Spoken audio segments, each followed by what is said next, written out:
Everyone, तो इस video में हम बात करने वाले हैं जेएसएससी द्वारा जो नोटिस कल देर शाम जारी किया गया था जेएसएससी के ऑफिशियल वेबसाइट में, उसके बारे में।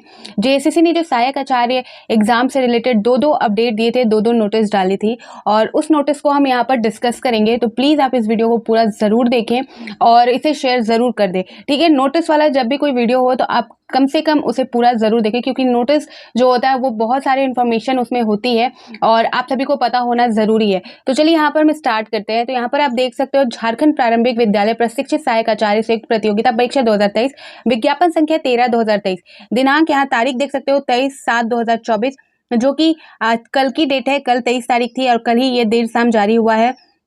तो फर्स्ट जो नोटिस है उसमें बताया जा रहा है कि झारखंड प्रारंभिक विद्यालय प्रशिक्षित सहायक आचार्य संयुक्त प्रतियोगिता परीक्षा 2023 अंतर्गत स्नातक प्रशिक्षित सहायक आचार्य कक्षा 6 से 8 पद हेतु दिनांक 24/7/2024 को द्वितीय पाली में निर्धारित परीक्षा अपरिहार्य कारणों से स्थगित की जाती है तथा संबंधी परीक्षा के आयोजन की नई तिथि से संबंधित सूचना आयोग के वेबसाइट पर यथाशीघ्र प्रकाशित की जाएगी। तो आपका जो एग्जाम आज था, यानी कि 24/7/2024 को ये जो सेकेंड पाली में जो एग्जाम होना था वो स्थगित कर दी गई है। तो जिनको नहीं पता तो प्लीज़ आप जल्द से जल्द उनको बता दें।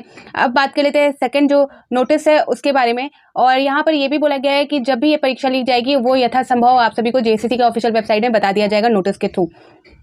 सेकंड यहाँ नोटिस आप देखोगे कि इसमें बताया जा रहा है कि जो आवश्यक सूचना 52 दिनांक जो कल ही जारी हुई है, ये नोटिस में बताया जा रहा है झारखंड प्रारंभिक विद्यालय प्रशिक्षित सहायक आचार्य संयुक्त प्रतियोगिता परीक्षा 2023 अंतर्गत प्रथम एवं द्वितीय चरण में आवेदन समर्पित करने वाले स्नातक प्रशिक्षित सहायक आचार्य कक्षा 6 से 8 पद के अभ्यर्थियों को परीक्षा संबंधित आवश्यक सूचना संख्या 33 दिनांक 17/5/2024, आवश्यक सूचना 35 दिनांक 24/5/2024 एवं आवश्यक सूचना 36 दिनांक 6/6/2024 के माध्यम से परीक्षा अंतर्गत पत्र 4 हेतु विषय का विकल्प प्राप्त करने हेतु सूचना प्रकाशित करते हुए विकल्प प्राप्त किया गया था। संबंधित आवश्यक सूचनाओं में यह शर्त भी उल्लेखित था, यदि किसी अभ्यर्थी द्वारा विषय विकल्प का चयन नहीं किया जाएगा तो संबंधित अभ्यर्थियों के पत्र 4 अंतर्गत विषय के विकल्प के संबंध में आयोग द्वारा निर्णय लिया जाएगा। तो फर्स्ट पैराग्राफ में ये बताया जा रहा है कि आप सभी को 2 नहीं 3 बार यहाँ पर जो पेपर 4 है उसमें सब्जेक्ट चुनने का ऑप्शन दिया गया था और लिंक प्रोवाइड की गई थी।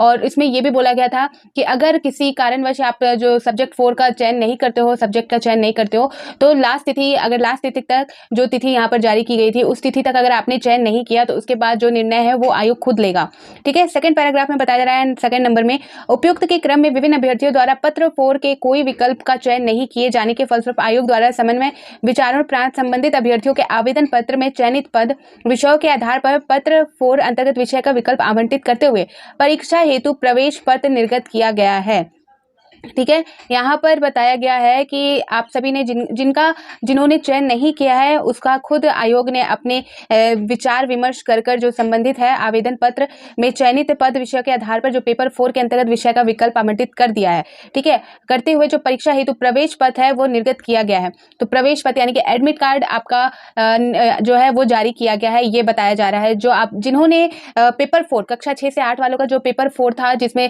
सब्जेक्ट का चयन करना था उसका ऑप्शन दिया गया था, तो उसके लिए जिन्होंने चयन कर लिया है तो उनका जो चयनित विषय है वही विषय होगा एडमिट कार्ड में। लेकिन जिन्होंने चयन नहीं किया था उसका खुद आयोग ने चयन करके खुद यहाँ पर जो है एडमिट कार्ड जारी किया है, ये बताया गया। नेक्स्ट थर्ड नंबर देखेंगे, प्रवेश पत्र के निर्गत किए जाने के उपरांत कतिपय अभ्यर्थियों से पत्र पेपर अंतर्गत 4 अंतर्गत विषयों के विकल्प में संशोधन हेतु आयोग को अध्यवेदन प्राप्त हुए हैं। प्राप्त अभ्यवेदनों पर सम्यक विचारोपरांत आयोग द्वारा संबंधित अभ्यर्थियों को पत्र 4 अंतर्गत विषय के विकल्प के संशोधन हेतु अंतिम अवसर प्रदान किया जाता है। तो यहाँ जो है आपको जो ईमेल आईडी है वो दी गई है, संशोधन हेतु अंतिम अवसर प्रदान किया जाता है। संबंधित अभ्यर्थी दिनांक 25/7/2024 के पूर्वाह्न 9 बजे तक, यानी कि 25 कल जो है कल से 9 बजे तक आप जो है यहाँ पर ईमेल आईडी दी गई है। यहाँ पर आप देखोगे ऑप्शन के लिए पेपर 4 के लिए ईमेल आईडी प्रोवाइड की गई है 25 तारीख, यानी कि कल तक, कल रात के 9 बजे तक आप इस ईमेल आईडी पर के माध्यम से संशोधित संबंधित आवेदन यहाँ पर जो आयोग को कर सकते हैं, समर्पित कर सकते हैं। ठीक है, तो यहाँ पर उनकी बात कही गई है जिन्होंने सब्जेक्ट का सिलेक्शन नहीं किया था और वहाँ पर आयोग खुद विचार करके उन्होंने सब्जेक्ट का खुद सेलेक्ट करके आप सभी का एडमिट कार्ड जारी किया। उसमें से कुछ अभ्यर्थियों ने यहाँ पर आवेदन दिया है कि उनको जो है अपने सब्जेक्ट का चेंज करना है। तो इसके लिए आयोग ने आप सभी को यहाँ पर जो ईमेल आईडी है वो प्रोवाइड की है कि अगर आप सभी में से जिन्होंने सिलेक्शन नहीं किया था, जिनका खुद आयोग द्वारा दिया गया है सब्जेक्ट, तो वो जो है वो आवेदन कर सकते हैं, अपना मेल कर सकते हैं आयोग को। और आयोग को जो मेल आईडी यहाँ पर आयोग ने दी है वो आप देख सकते हो। ठीक है, वो आप यहाँ पर देख सकते हैं, ईमेल आईडी जो दी गई है आयोग द्वारा, वो उस पर आपको मेल करना है। उसके उपरांत ईमेल के अतिरिक्त अन्य माध्यमों से प्राप्त आवेदन पर आयोग द्वारा विचार नहीं किया जाएगा। तो आपको जो है यहाँ पर उनको मेल के थ्रू आपसे यहाँ पर मांगा जा रहा है कि संशोधन करना। अगर आप जो सब्जेक्ट पेपर 4 के अंतर्गत विषयों के विकल्प में संशोधन हेतु आयोग को अभिवेदन प्राप्त हुए हैं, कुछ अभ्यर्थियों ने ऑलरेडी आयोग के JSCC ऑफिशियल में जाकर ये सारी चीज़ें दी है। फिर यहाँ पर उसके लिए जो अदर स्टूडेंट है जिनका पेपर 4 में संशोधन करना है, तो उनके लिए यहाँ पर जो है अंतिम अवसर दिया जा रहा है, लास्ट यहाँ मौका दिया जा रहा है। कल तक आप 9 बजे तक इस मेल आईडी पर जो दिया गया है आयोग द्वारा, उसमें आपको मेल करना है अपना जो एडमिट कार्ड है, वो सारी चीज़ें आपको अटैच करके देनी है प्रूफ के तौर पे। और यहाँ पर बता दिया गया है कि ये अंतिम अवसर दिया गया है। ठीक है, तो मे बी आप सभी को अब टाइम नहीं मिलेगा।